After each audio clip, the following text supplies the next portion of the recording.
Onleiding is het rapport van de GGD op basis van klachten van intussen 11 personen. Het gaat om meiwerkers en oud-meiwerkers van Fleurtje Belle Fleur. Voor burgemeester Van der Zwan wie dat de reden om het Benedijverblio al rond een vreed voortdurend te sluiten. En dan moet je denken aan heel hard schreeuwen, verbaal geweld, schelden, kinderen hardhandig beetpakken als ze niet luisteren, in een donkere wc of een douche zetten, dwingen om te eten en te drinken. In hoeverre ben je beschuldiging zwier? Nou, net dus. Daarom had de eigenaar, Mira van Dijk, een kwart pleitonspansie in de gemeente. Dank u wel, gaat u zitten. Goedemorgen. Ze denkt dat er een headset naar viert wordt. Zo'n de opening in 2008 leidt Van Dijk al in de clinch met de gemeente over het bestemmingsplan. Er kreeg het bedrijf eerder een waskoging en een boete van de GGD, omdat het net onder regels voldie.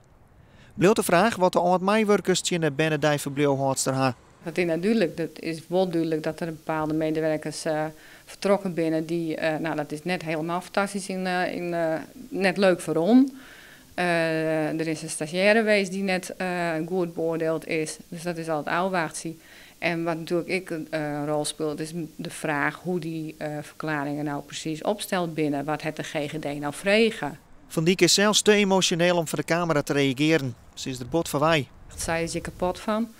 Er is zoveel media al geweest dat uiteraard de band binnen al fut en ze jezelf al helemaal onder druk in wezen.